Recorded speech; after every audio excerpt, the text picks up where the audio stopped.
Hi, man. We just finished first day of week 3. We had to push squats back to like the back end of the block, to the back end of the week, just to kind of let some recovery happen. Nothing major. I would say it's minor at best, but I'd rather be safe than just playing it too close to the line. Minimize costs, minimize fatigue, maximize recovery. I'm still in a good place as far as like understanding this gives me a time to maximize specificity and other lifts rather than focusing on my bread and butter. But by no means does this mean I'm gonna stop focusing on my bread and butter. I just have to learn a different way of doing that at the moment. But good day. We hit singles for bench. I think 336 was the top end. I'm stabilizing under load, so that's always a good thing going into week 3. I can't really say much else about it, but everything felt good. I think on my last set for my sets of 1, I think that one moved the best just because I finally found my positioning. And it wasn't that I was lacking it on the other 2. It's just you put a little bit more mental capacity into the lift when failure's on the line, right? Now, I'm not saying I could have felt that weight, but it just makes you hone in that much more when you decide that excellence is what you want to achieve for the day. And realizing it was just my foot positioning that I needed to change, moving them back a little bit more so I could elevate the chest and really put my shoulders within its pocket or socket rather than it needs to be in, while keeping the lats engaged. I think that really played a role in cementing that last rep that I needed. Other than that, accessories went well. I'm not dealing with fatigue. I'm just dealing with a little bit more added cost, but I can't tell you if it's from my volume and intensity increase or just what comes with the work. And really 9 times out of 10, I just want to tell you it's what comes with the work, because I've dealt with this before, and it's just been with increasing my capacity. It's just been something I've dealt with when increasing my capacity. And it's not bad.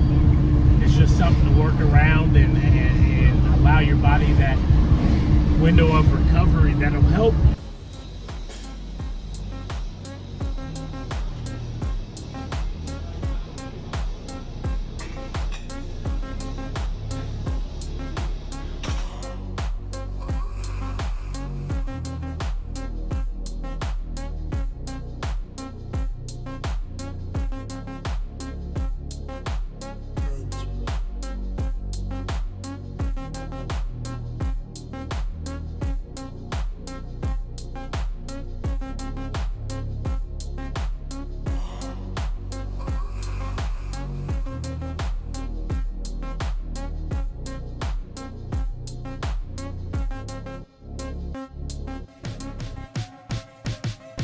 What's going on? We back and we about to let's see what's to it. We got a secondary squat day. We pushed our primary squat day to after our secondary squat day to kind of just gauge some stimulus, see how everything's feeling, contracting, and weigh the pros and cons after the fact. We got secondary squat, tertiary bench, and then if all goes as well and as planned, we'll have primary deadlift as well. It is week 3, so we're going to move according to plan, but make adjustments should they be needed. You'll probably catch me on some of my working sets within my secondary squat day. Let's get it.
We're done with the work for today. I think this is my first squat day back since the minor strain of my VMO.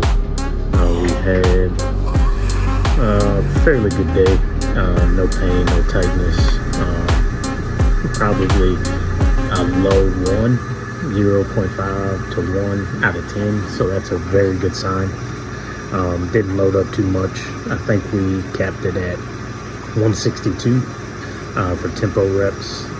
For tempo reps at 10 reps, and then we navigated to close grip bench, and then we had some accessory work to feed into. So as far as analysis on my squat, I think the biggest thing that I was looking for is that I was still grounded. I think my first set that I did, I wasn't creating the force production that I normally have. Range of motion was fine through the hips and through the knee joint. And then moving into my second set, range of motion got better through the knee joint and through the hips. And then the force production also came back. So not only did I execute on my first rep, my execution got better execute on my first set. My execution got better on my second set. So that was a very good plus for today, especially leading into a primary squat day on my primary deadlift day, which I moved all of that to the back end of the week just so that way I didn't have to give it up. I could train around the injury and strain and still be productive. And my back, surprisingly, was not a factor in any of that, given I don't think the weight was like heavy enough to actually gauge any real tension there. But moving in the bench, everything was feeling good. And the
in the bench, everything was feeling good. And the summary and analysis that I have there is just that I'm finding my positioning again. I'm finding my force production foot placement that allows me to bring back force production through the ground into my bench. I'm back to sinking my bench again, unlike when I was doing my touch and goes in my rebuild. I really wasn't a touch and go, but like it was a light touch to a pause for comp standards. And I used that in my last meet, I believe. But moving forward, I'll go back to my sinking just because it allows me to initiate my press with a lot more tricep. And I found that I'm strongest when I do that. So I'm getting back to those roots and finding better hand placement for my bench. This analysis doesn't particularly pertain to what you'll see in my bench today, but I did move my finger out to my pointer finger. No, middle finger, I'm sorry. So that way my grip's a little bit wider and allows me to gauge the chest a little bit more, while also allowing the maximization of my triceps without further cost, clearly. And then on the fatigue side, I haven't found any fatigue, no fatigue spike to happen from set to set, from week to week. So that's a good sign. If anything, I'm getting better stability under load and intensity. So especially a good sign on my primary day, given that I've moved my bench days from 3 bench days to 4 bench days a week. And even with the squat being before bench, the carryover, I'm still able to maintain a slight uptick in force production, which is always good, without the overlying cost and fatigue spiking to insurmountable or unrecoverable peaks. I think right now everything is sitting at a signal cost score of maybe a 2. Especially because I'm hitting those accessories a little bit harder, and I'm actually gauging to develop other muscle groups that not have been neglected, but I do not focus on them on a normal basis, especially when I get closer to meet prep. So now is the time for me to be able to gauge those muscles again and redevelop those to find new stimulus and adaptations that could help me in my main list, such as bench and such as squat. There's not too many accessories that I'm doing right now that really gauge anything that's going to tailor my deadlift up rather than the specificity of deadlifting itself, whether that be through pause reps, top end work, intensity increases, load increases. But for the most part, I'm in a good position, and I'm putting my eggs in a different basket rather than the basket that I have always put them into, which was my squat. I benched, I believe, 420 back in like 2022, so to kind of still be around there or even less than that right now is diabolical to me. It's not that I let my foot off the gas by no means, but I stopped doing the things that worked that allowed me to get to that point. So now it's just being mindful of that and pushing those eggs back into that basket to continue those gains. Because I think before I dropped down to 220, I was around 235, 240 before the Southeast Regionals prep. I was doing some loaded work that was placing my capacity much higher than that 420. So now it's just time to start to slowly drift back into that type of work and get myself back up there again, while still allowing eggs to be placed in the basket of my deadlift and just sustain squat at this point, because I've already squatted 300 kilograms, 661, and 700 is going to come in due time. I definitely believe that, but until then I can definitely make my other 2 lifts that much more that much better in terms of progression, while limiting cost all around on my system, because the main goal is to sustain structural integrity. I don't want to be the lifter that may sacrifice one lift to build two, or may sacrifice two lifts to build one, as I have been in the past. But now that I understand that it's okay to shift my eggs where I need them, in the time that I need them, and understand those two lifts are still going to carry and build and progress the lift that I'm taking those eggs out of the basket from. And it takes a lot off my mental when deciding to do certain things and when deciding to step back from certain things. But anyway, this video, this is going to be the conclusion of the video. Thank y'all for watching. Appreciate all the love.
What's going on, folks?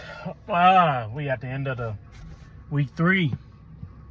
We had primary deadlift, our 4th bench day, and our primary squat. All in all, deadlift analysis, strength seems to be showing through. Locked my pattern in place, my technique in place. No technicalities popping up that's shifting momentum during the lockout. So cost is low, fatigue is low. We should see some real good gain moving into week 4. As far as bench, it's steady, progress is up, fatigue is low.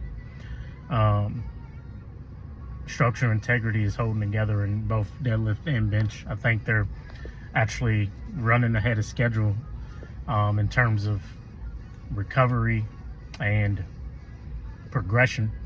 And then squat has finally allowed me to stabilize under load once again, after moving my secondary day to the front of the week and moving my primary day to the back end of the week after my primary deadlift. It's yielding good results right now. Cost is low, fatigue is low. Overall structure integrity is held together. I think I took 515 for deadlift, top set 290 for bench for 5, and then my squat was 2 singles, 1 without knee sleeves, just a belt at 374, and then my other single at, I believe, 464 with knee sleeves and a belt. And then I did my pause work afterwards. Just very, very specific, comp specific at this point, because I'm trying to not overload certain joints and tendons and ligaments at the moment, just dealing with the VMO strain that I had just earlier last week. It seemed to have subsided, but it was in fact just due to overloading and fatigue. It's not bad. It's just gives me a baseline of where I was at the time, and pushing volume on a hot summer day, and not accounting for hydration. Things tend to happen like that, but I'm glad I was able to bounce back. All glory be to God, and keep that fatigue, keep the fatigue from spiking even worse, and adding additional cost to my structure integrity, my system. Other than that, everything seems to be holding together. Capacity is in reserves at this point. I'm just taking it week by week, day by day, trying to build and accumulate while still reserving capacity at the same time, and allowing my body to not fluctuate in and out of modes, but maintain some level of fitness and overall capacity rather than just strength specific capacity.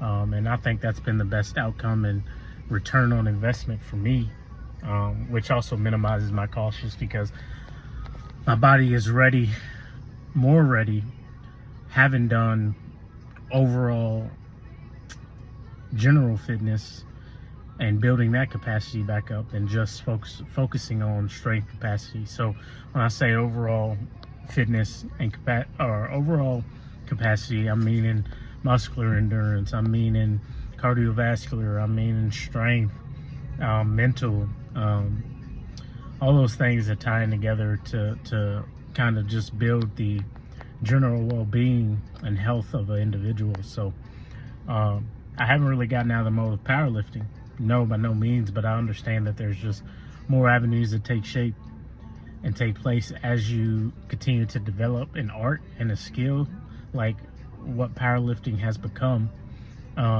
It's more than just finding the best position. It's about being able to tap into